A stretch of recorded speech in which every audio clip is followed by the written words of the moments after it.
Well, I hope everybody had a, or will have a chance to make it around the tables, and I see you have, and look at some of the displays. The fantastic display Patricia just put up with the chart, nautical chart up here of California and the West Coast is really interesting because it is completely exact with things like Trinidad on it, but it's missing a couple of bays. Did you notice that? It's missing San Francisco and it's missing Humboldt Bay. The interesting thing about these two bays is they both had to be rediscovered by Europeans on foot. And so our next presenter is going to share with us exactly how this bay was discovered by Euro-Americans. This is Arlene Hartin, and her story is the history of L.K. Wood and the Gregg-Wood Party.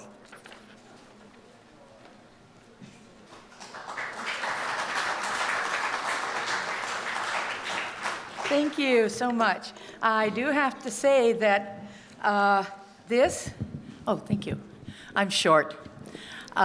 This is continuing to be a work in progress. I started out running into a person who happened to be a descendant of L.K. Wood. And I did know a couple of others. I was acquainted with Louis Kaiser Wood IV, who I'm a Caltrans retiree. He was also a Caltrans person, but we were both interested in the local history.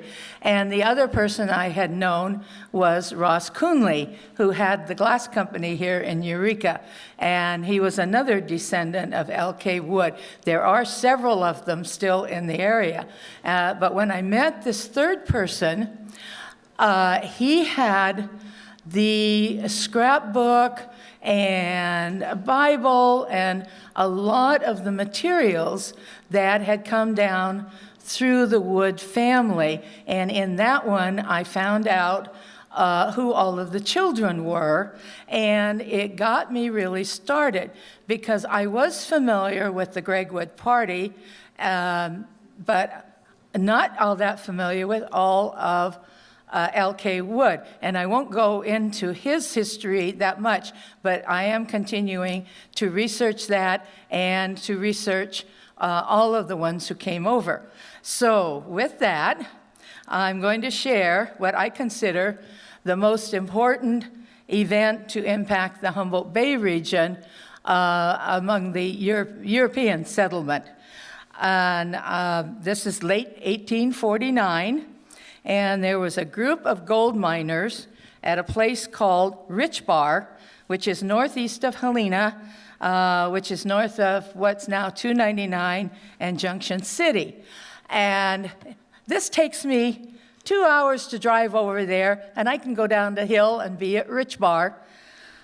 They took a little longer. This group of miners at Rich Bar, and of course you know that after the discovery of gold in California, there were people all over the state hunting for gold, and this is probably one of the most isolated areas to get to. And they had problems getting supplies in from the suppliers, and the suppliers are coming up mostly through, I like to say they came up I-5, mostly through the valley.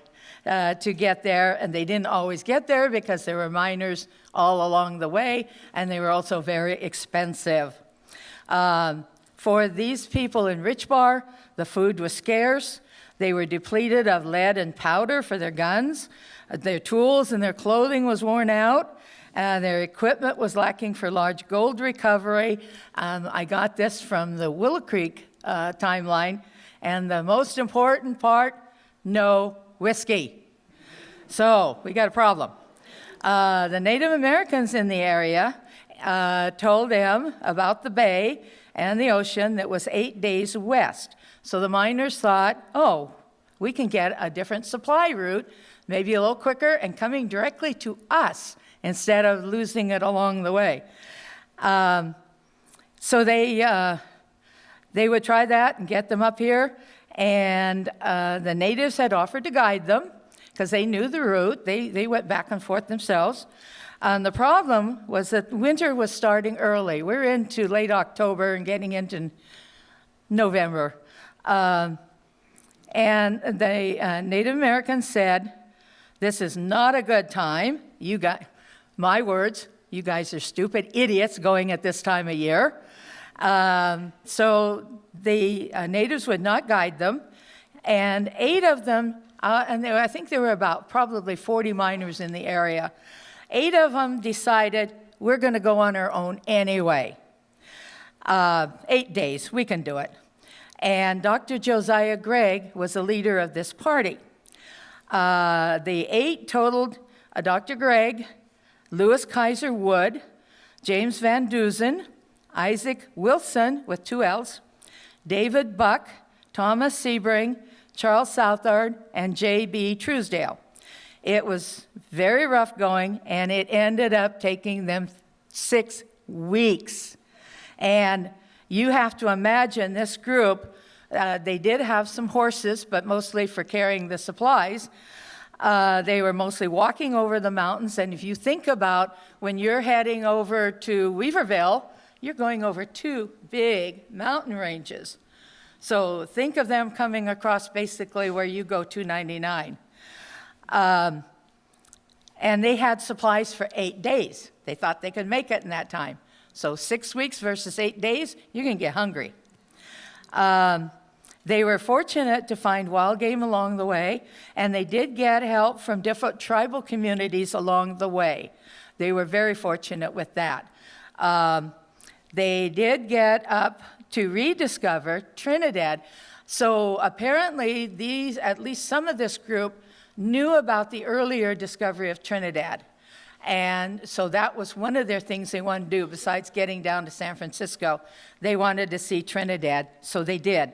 They got,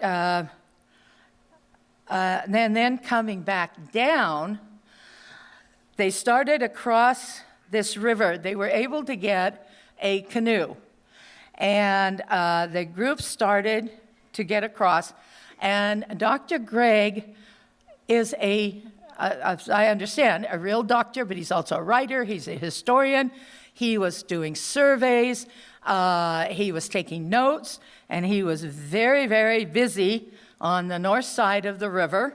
So they got annoyed and started across without him. And he kind of got into the water a little bit and jumped in the canoe, went all the way across, and as soon as he got back on land and was safe, he blew his stack. And of course, now you know the river as Mad River, and it stayed with us. Anyway, now, as they continued south, they reached what is now the Arcata area, and Christmas Day. They had a very special Christmas dinner with elk meat, and we think it might have been around the plaza area. And after that, they moved on further south. Of course, you think of Arcata, and you're not very far south to get to Humboldt Bay. And David Buck went searching and came back with some brackish water. And they realized they were at a bay that goes into the ocean, because you've got a combination of fresh and salt water here. So this was what I consider, this is the overland discovery of Humboldt Bay. Because if you read your history, like Patty was saying, there were so many people going back and forth on ships. But if you look at Humboldt Bay and you see the way the tides go and the way the water is so high, they can pass Humboldt Bay without ever seeing it. And at one time, and I think it used to be called Red Bluff, but what I call Booner Point at King Salmon used to be a lot higher point than what you see now. And I used to play down there in the 50s, and at that time, it was still quite a bit high, but I think it was even higher in the 1700s. So with that being high and directly across from the bay, all they thought is that's just a continuation of land. So this thing, when these guys hit Humboldt Bay, this was really the first overland discovery of it, and the most important piece. So after they found Humboldt Bay, which was not that important to them, because remember, they're trying to get to San Francisco. They continued on south, and they named then another river, the Van Dusen River, and that's named for one of the men on the trip. And then the Eel River, there was an abundance of, I'm hearing lampreys and eels, I think lampreys are eels, but there's all the eels there, they named that one Eel River. And of course you've got Mad River, Van Dusen River, Eel River, all named for this crew. This is where, around this area is where they split up. And this is an area of continuing study by several local researchers as well. But Gregg took half the men, because Gregg wanted to follow the coast. And Wood said, I'm not so sure. I'm going to stay with the river. So Gregg took Truesdale, Van Dusen, and Southard and went down the coast. The problem with the coast is there's not much to eat down there. Wood took Sebring, Buck, and Wilson and followed the eel. Then Dr. Gregg, further down the coast, went inland about Lake County, and around Clear Lake, he fell off his horse and died.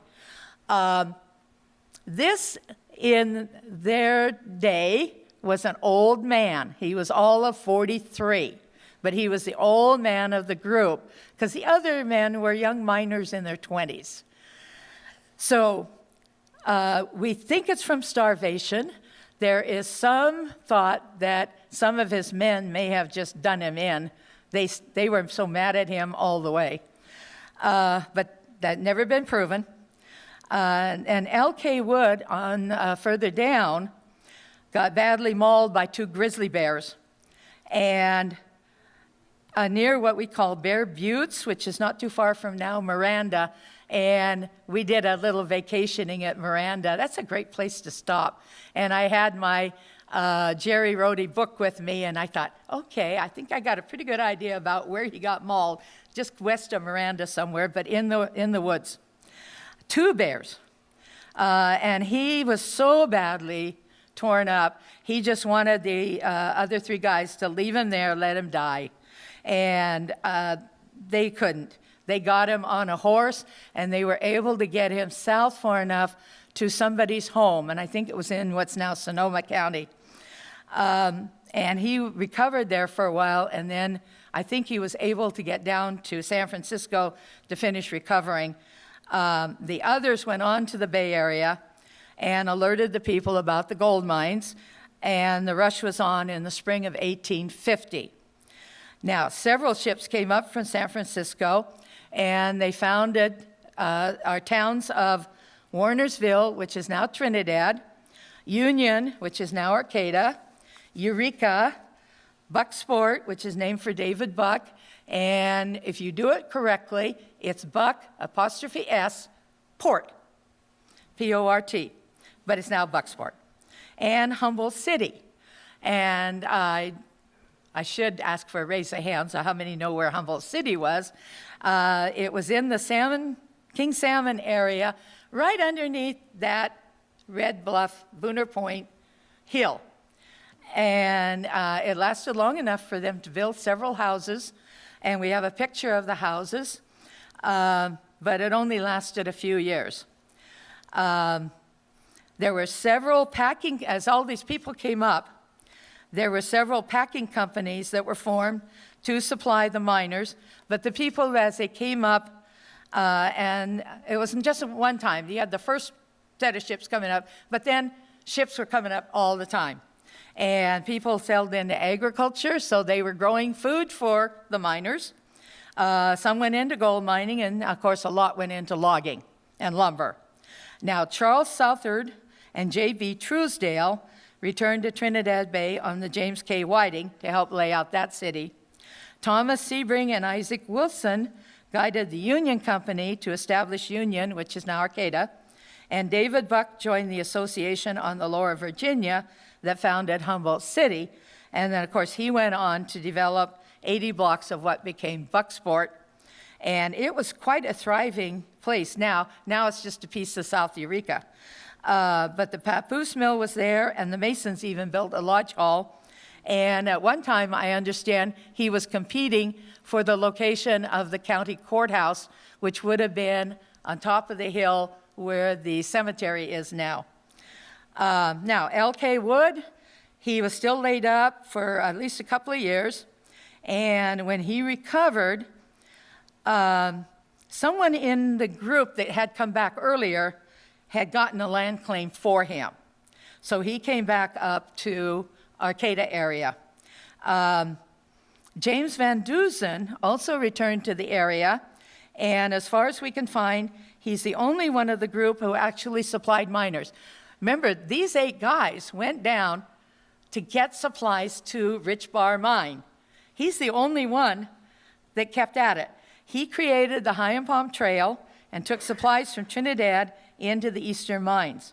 When L.K. Wood was able to return, he developed a farm on the Arcata Bottoms, and he was a good friend of the Wiyot chief Kiwalata. And when Cheryl came up, and that first slide you saw, the tall man on the right is Chief Kiwalata, and you can see his portrait at the Clark Museum. Excuse me. He also, Wood, named his farm for Chief Kiwalata, and the first grange in Humboldt County in Arcata was also named for Kiwalata. L.K. Wood and his wife raised 7 children, and many descendants still live in this area. And I'm still finding descendants of the other 6. Because, you know, Dr. Gregg did not have children, but we do have, can I tell him? Okay, we do have a nephew of Dr. Gregg's here in the front row. So even he has somebody here. So one of the things I did a lot of research on was, of course, L.K. Wood and his descendants. And very interesting, and I'm continuing. But what I want to try to do now is find more information on the other 6 people. And I have found some, as I shared with you there, but I need to continue to find more. And I just found out from Patty this morning that there's a descendant of Sebring still living in Trinidad. So this is, like I said, this is ongoing. I was lucky enough to go to Rich Bar twice. This was, some of you probably are familiar with Martha Roscoe, who I consider probably Humboldt County's greatest historian. And her big dream was to get to Rich Bar. That was because of the importance of it to the Humboldt County. She never made it. So that became my big dream. So I got over there and got to visit Rich Bar, and then the Trinity County Historical Society really took the lead in getting us a plaque that's currently at the location where these miners started. And I was there for the presentation, and I have to say another person in the audience, I'm not going to embarrass everybody. Ray Hillman over here gave the talk at the presentation of the plaque. And the Willow Creek China Flat Museum wrote up a timeline for this event, and if any of you got that way, you should go to that museum. Very interesting. Now, L.K. Wood is also remembered with the street going up to Humboldt State, and the group is also honored with a plaque on the southwest corner of Eureka City Hall. So if you don't make it to Rich Bar, you can go to the City Hall. And what we were lucky about is that Dr. Gregg, he took all these notes, surveys, written down all this stuff. We have no idea what happened to it. All of it is lost. I keep hoping that one of the guys tucked it away and it's in somebody's attic, but it's not showing up anywhere. But luckily, L.K. Wood did a narrative on the whole trip. And you can find it in this book called Quest for Kalawalu. And as it happens, Eureka Books has a couple of copies over there for sale. And It is a wonderful book, and I'm almost through. And it doesn't have just L.K. Wood. It's also got Heseda and Bodega, Vancouver, Winship, Jed Smith, and on and on and on. So for history, and Booner and Howard, who had a house built at King Salmon, this is a marvelous book to catch you up on local history. And I'm going to wrap her up. Okay, did that already. And I do want to credit the Historical Society for finding a lot of my research. Of course, this was the first, but the great researchers at the Historical Society, and we have binders of biographical material, and that's where I found out about several of the children. And you guys are always welcome. I belong to several groups, so I want to promote everything, and we're so lucky to have some of them here. The Humboldt County Historical Society does a lecture once a month, first Saturday, at the Humboldt County Library. The Humboldt Pioneers, which are over here, have a potluck at noon on the second Friday at the Eureka Moose Lodge. Potluck starts at noon, and best potluck in the county, I guarantee it. Redwood Genealogical Society meets for lunch first Wednesday at the Sushi Boat in Fortuna, and you buy your lunch there. They do skip July and August. They put notices in the paper. Guests are welcome to all of them, and the programs last 30 to 60 minutes, and I am just finishing up. And also, great places to look for history: Historical Society at 8th and H, Humboldt Room at the library, and the Humboldt Room, which was recently enlarged at HSU. And thank you. I quit.